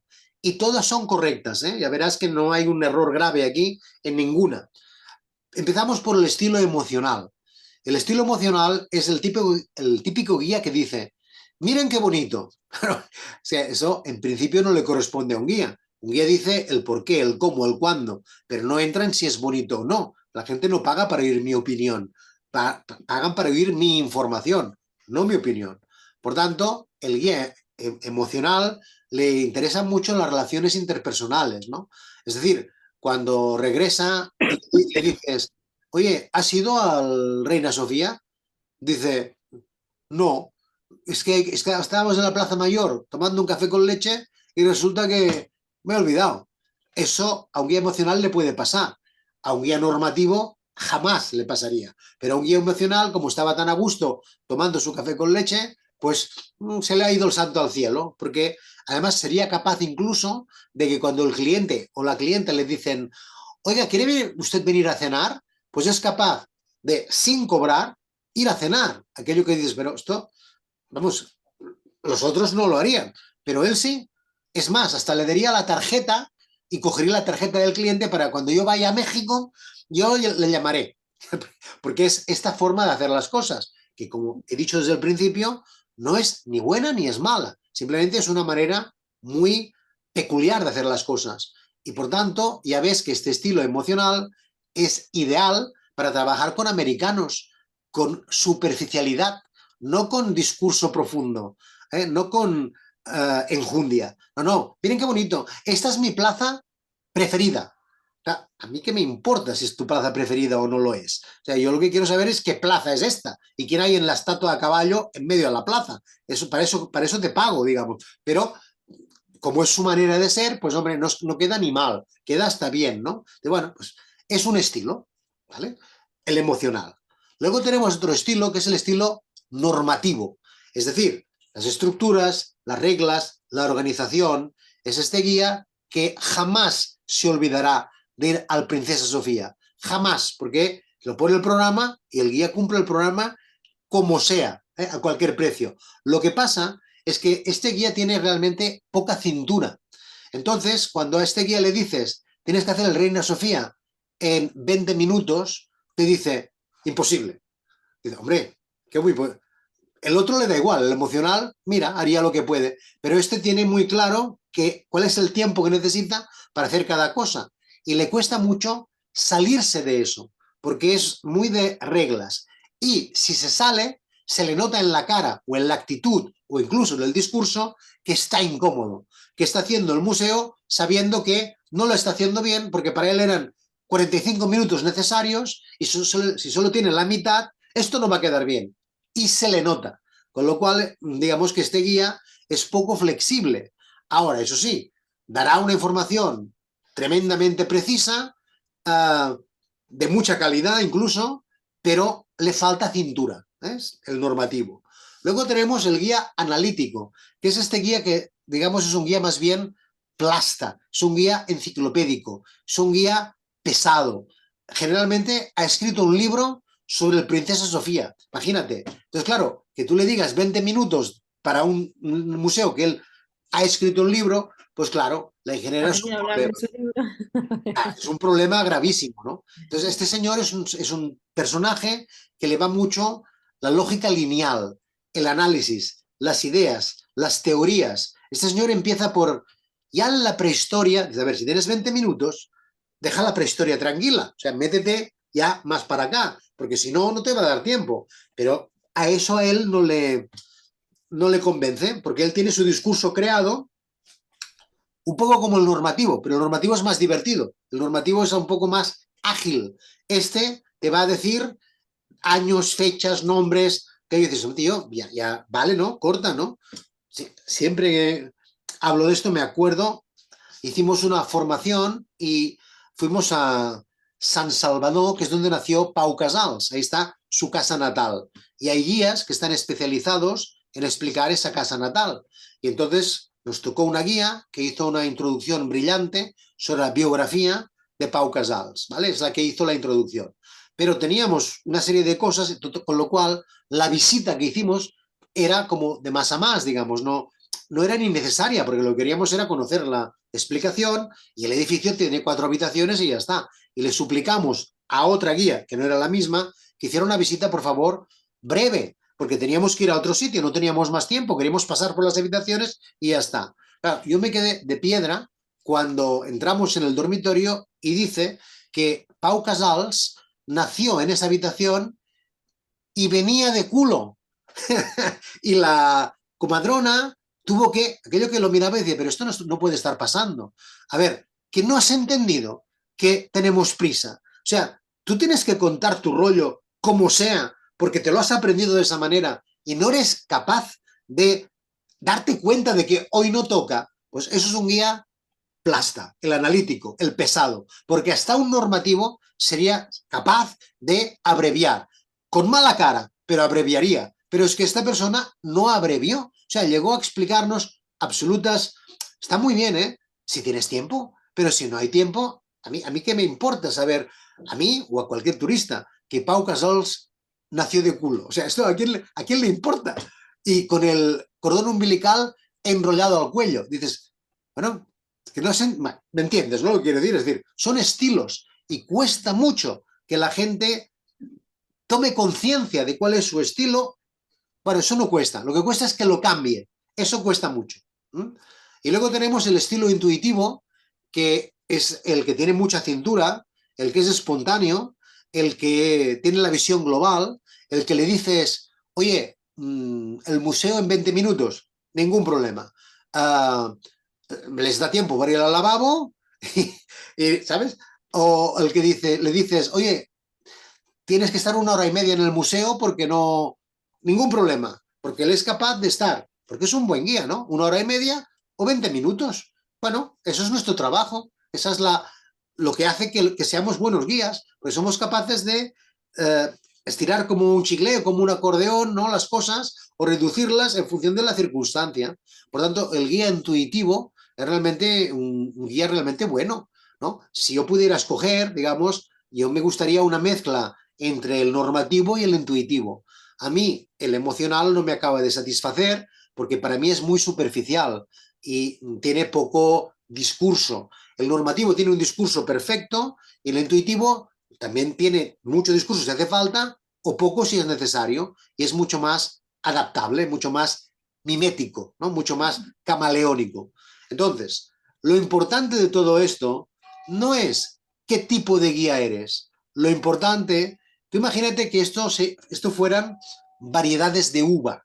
Claro, tú puedes hacer vino con una sola variedad de uva. Puedes coger uva tinta y haces un tinto pesquera. Perfecto, un vino excelente, ¿eh? Pero es monovarietal. Mientras que tú haces un cupaje, entonces coges pues Cabernet Sauvignon y Tempranillo, que es como le llamamos aquí a la uva tinta, entonces tienes un vino que es mezcla. Entonces, lo importante no es el sabor del vino, porque los vinos pueden ser todos excelentes. ¿Qué es lo realmente importante? Lo importante es el maridaje, es decir, ¿con qué va ese vino? Porque si yo pongo una guía emocional a un grupo de alemanes interesados, tendré un problema, porque ellos quieren substancia, quieren información, no quieren ir de compras, como el emocional seguramente les propondrá, y no quieren que pase de puntillas por los temas, y no les interesa para nada cuál es la plaza preferida de esta guía. En cambio, si yo le pongo un grupo de americanos con el guía emocional, el maridaje es perfecto. Es como un sauterne y un foie. Oye, va perfecto. Entonces, ¿qué pasa? ¿Que el vino es bueno o malo? No, el vino es bueno o malo en función de con qué va. Y entonces eso, si yo tengo gente súper interesada en el Reina Sofía, ¿a quién pongo? Hombre, al que ha escrito el libro, al analítico, porque ese se va a dar el gustazo de pegarles una paliza insoportable para otros, pero a lo mejor estos hasta toman apuntes. Porque claro, oye, y conocimos al autor del libro que... fantástico. Entonces, aquí la gracia radica en el maridaje, en que seamos capaces de armonizar el tipo de guía con el tipo de grupo. Entonces, ¿cuál es el mejor guía? Aquel que es capaz de leer el grupo y adecuarse.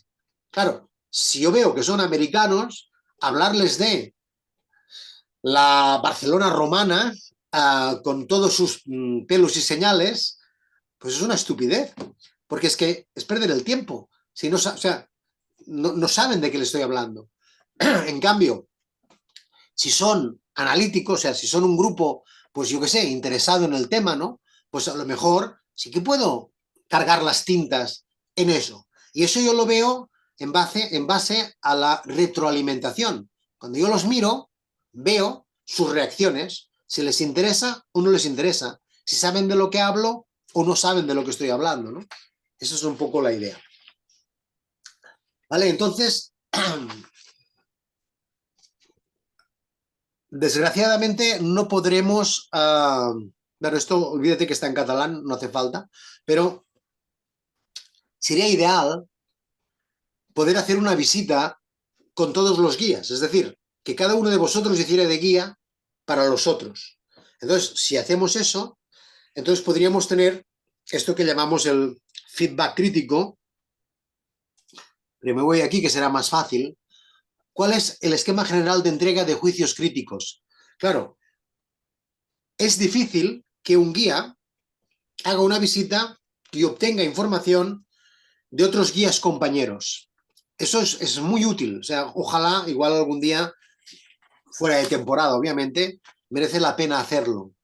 Porque no tenemos feedback crítico, tenemos el feedback de los clientes. Y los clientes a menudo son muy condescendientes con nosotros. No dicen lo malo, dicen lo bueno, porque ¿para qué discutir, no? O cuántas veces te has ido a un restaurante, has comido fatal, te han preguntado qué tal has comido y por no discutir dices, bien, bien, no quiero enrollarme, ¿no? Quiero entrar en el tema. Entonces, cuando lo hacemos con guías profesionales, es muy enriquecedor. Entonces, ¿cómo funciona esto? Pues de esta manera, que sería lo que tendríamos que hacer, ¿no? Hacemos una visita con alguien y entonces, cuando termina de hacer la explicación concreta de lo que sea, imagínate, de la Plaza Mayor, ¿no? Alguien de vosotros nos explica a los demás la Plaza Mayor. Entonces, se trata de que todo el mundo dé su opinión, su punto de vista, pero lo haga desde el buen rollo, ¿no? Es decir, para que sirva de alguna cosa. Entonces, primero hay que hacer la descripción de los hechos de forma concreta y detallada. O sea, qué es lo que no te ha gustado o incluso qué es lo que te ha gustado, ¿no? Entonces, ¿qué ha pasado? Pues, ¿qué es lo que ha sucedido? Pues, por ejemplo, que no tienes suficiente voz, que no te oyen, ¿no? Entonces, ahí es donde das la descripción exacta. Oye, que no te oigo. Vale, luego hablamos de la valoración. Es decir, cuando tú dices lo que piensas de eso, tu opinión, que para mí es muy valiosa, la opinión de otro guía es muy valiosa, porque el guía tiene criterio y te puede decir, oye, lo has hecho muy largo, o lo has hecho muy corto, o has hablado demasiado de esto que no tiene ningún interés y no has mencionado lo otro que tiene mucho interés, o has olvidado establecer el link entre esto que estoy explicando y lo que verán después. Claro, eso es a veces es muy útil, ¿no? En todo caso, aquí tú estás diciendo lo que tú piensas. Si el problema era que no te oyen, lo que dices aquí es que es una lástima, pues lo que dices es muy interesante, ¿no? Entonces es una pena que no te oigamos. Y entonces se propone una acción, se proponen, bueno, ¿cuál es la solución a eso? ¿Qué sugerencias tienes, no? ¿Cómo lo harías? Entonces, ¿qué es lo que hay que hacer, ¿no? De manera clara. Entonces aquí, por ejemplo, se apunta pues el amplificador de voz o las radioguías o lo que sea. Entonces, este tipo de ejercicio realmente es como muy útil porque si tú te relajas, entonces, y escuchas, que eso es muy difícil, realmente puedes aprender. Porque con los clientes ya no aprendemos, porque ya lo hacemos como churros. Entonces ya no tenemos capacidad de mejorar, porque no tenemos opiniones críticas o otros puntos de vista. En cambio, con los compañeros esto realmente es muy útil, ¿no? Porque te dan, bueno, su opinión, que es una opinión realmente profesional. ¿Qué te parece, Natalia? ¿Te gustaría que se hiciera eso? En Wii lo hace, bueno, no, bueno, entre guías sí que, bueno, hace formación y luego haces tú alguna exposición y el compañero bueno, luego te da feedback o ¿no? Pero Pero es, también lo hace Valerio. Valerio va contigo cada vez que empieza alguien y ya arranca. Él suele ir de jefe infiltrado y siempre te suele dar el feedback de, pues, cómo ha sido. es uno que te acompaña a ti mientras trabajas, tú tienes los clientes que estás haciendo la visita, Él digamos. va como si fuera un Pax más y luego te da el feedback de pues cómo ha hecho el discurso, cómo ha llevado a la gente, en fin, todo lo que haya visto en general, si le ha parecido bien, le ha parecido mal, o los puntos donde te has parado a explicar X, pues quizá había mucho tráfico, te podías haber movido allí, o a ver, pero claro, él no es guía. Entonces tampoco, lo que es el discurso como tal, sí que te pregunta, oye, ¿de qué has hablado aquí y tal? O, pues, bueno, porque a la vez también está trabajando, ¿no? Pero sí que lo hace con todos los guías. Lo hace como un tipo de control de calidad, podemos decir. Ujú. Algo Mira, así. voy a dejar de grabar y continuamos hablando de esto.